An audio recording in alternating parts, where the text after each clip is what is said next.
Después de que Pablo, en el libro de los Hechos de los Apóstoles, nos presenta esta subida hacia Jerusalén que hemos escuchado durante los días pasados, Pablo, una vez que llega a Jerusalén, él se presenta en la sinagoga, nos lo relata el capítulo 21, y entonces comienza a decir que ya no es necesario circuncidarse, ya no es necesario todo lo que se venía haciendo y que sobre todo eran como normas muy estrictas para que tú pudieras participar del pueblo escogido. Pablo toma la palabra y dice: no, ahora es Jesucristo a quien vengo a anunciarles. Y todo esto va a generar una serie de controversia. Claro que quienes le escuchan van a reprenderlo, van a llevarlo prisionero, y entonces Pablo tendrá que padecer también en Jerusalén a causa de su testimonio, de la persecución, de la cárcel, de los maltratos. Todo esto nos lleva hacia la primera lectura que hemos escuchado hoy, donde Pablo es llamado a comparecer.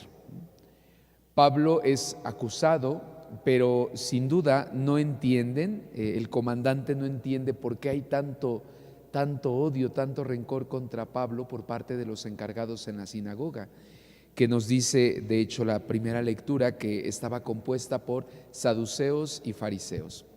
Lo importante es cuando le preguntan a Pablo: bueno, ¿qué pasa contigo, no? ¿Qué es lo que estás anunciando? Pablo, de una manera como muy astuta, él va a responder: yo soy fariseo, hijo de fariseos, y me quieren juzgar porque creo en la resurrección de los muertos. Pablo sigue apelando a la verdad.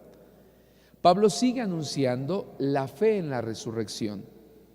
Esto va a generar ahora una pelea entre aquellos que lo están señalando, entre los saduceos y los fariseos.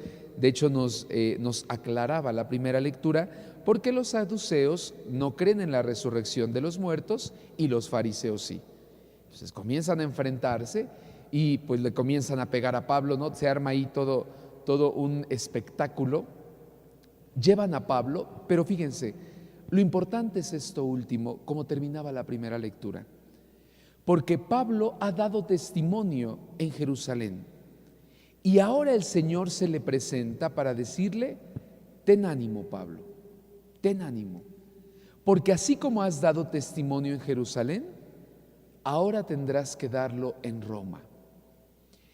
Y esta afirmación que el Señor le hace a Pablo no solamente habla de lugares físicos, no solamente habla de que ahora estás en Jerusalén, después irás a Roma, sino lo que representan esos lugares. Jerusalén, que era el centro de la vida religiosa para el judío, era donde se encontraba el templo, donde todos acudían como peregrinos, donde se encontraban los más conocedores de la ley, donde se celebraban los sacrificios.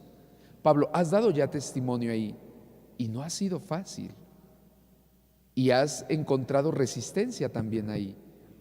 Ahora irás a Roma. ¿Qué representaba o qué representa Roma? Ya no es el centro religioso, podríamos decir que era el centro pagano, una gran ciudad, donde si aquí pues no aceptaron el mensaje del todo, Pablo, allá también habrá dificultades.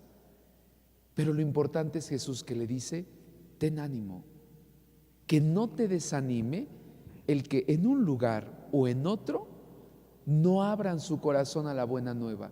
Ten ánimo. En palabras, ¿se acuerdan en días pasados cuando también estaba preso, desnudo, golpeado? Ten ánimo, porque yo estoy contigo. La fuerza que el resucitado infunde en el corazón de Pablo es también la fuerza que el Señor nos quiere dar. Fíjense cómo podemos estar a veces en la situación de Pablo, ¿no? ¿Cuántas veces como padres de familia podríamos pensar: es que yo he hecho de todo, pues para que mis hijos vayan a misa, para que mis hijos estén bien, para que mis hijos crean en Dios, para que mis hijos lo busquen, y no hay respuesta? O cuántas veces lo he hecho, ¿no?, como joven, con mi círculo de amigos que crean en Dios, que lo acepten, que lo busquen y nada. Pues en esta situación de vida Jesús te dice: ten ánimo, no te desanimes. Tú sigue dando testimonio de mí, que ese testimonio es como una semillita que cae en el corazón del otro, y solamente Dios sabrá cuándo esa semillita crezca. Lo que sí nunca hay que dejar de hacer es eso, dar testimonio. No podemos rendirnos cuando anunciamos a Jesús y hay una mala respuesta y hay un ignorarnos porque estamos hablando de Dios. No hay que dejar de dar testimonio de Él. En el Evangelio Jesús nos hablaba de el principal, para Él, el principal testimonio que vamos a dar, y que no es de palabra, es con nuestra propia vida. ¿Se acuerdan el día de ayer que Jesús ya le pedía 3 cosas importantes al Señor en su oración sacerdotal? Pues bueno, hoy continúa hablando de la unidad. Padre, que sean uno. Padre, que ellos, no solamente dice Jesús mis discípulos, sino los que van a creer en mí a través de ellos, que sean uno. La unidad. Jesús pide la unidad para la comunidad de cristianos. ¿Por qué? Porque la unidad será el reflejo, para que caigamos en la cuenta de lo importante y de la grave tarea que tenemos. La unidad es el reflejo de la unidad trinitaria. Quien nos ve unidos puede entender al Padre, al Hijo y al Espíritu Santo, que viven en perfecta unidad. ¿Qué es lo contrario a la unidad? ¿Qué es lo contrario a ser uno? La ruptura, la división, sí, pero esa que también existe en nuestra vida. El día de ayer yo les decía, ¿no? Queremos unidad en nuestra vida, queremos unidad en nuestras familias, en nuestra iglesia, pero también en nuestro corazón, también en nuestra propia persona, unidad entre lo que pienso, lo que siento y lo que hago. Esa unidad me lleva a la coherencia de vida, que tanto trabajo nos cuesta. Pero ¿por qué? Porque estamos rotos, También estamos rotos por dentro. También nuestros pecados, las heridas en la vida, nos han llevado a estar divididos. Nuestro corazón, tal vez, más bien nuestra mente cree en Dios, pero tal vez nuestro corazón está puesto en otra cosa y nuestra vida terminará siendo otra cosa. ¿Qué es lo que nos va a sanar? Y que el Evangelio nos lo dice hoy, lo dice Jesús en 3 ocasiones. Padre, que el amor que me tienes esté en ellos. Lo que nos va a sanar de nuestra ruptura, de nuestra división interna, no van a ser miles de cursos y miles de pláticas y miles de apoyos, no. Es el amor de Dios. El amor que Él nos tiene, eso sana lo que está roto.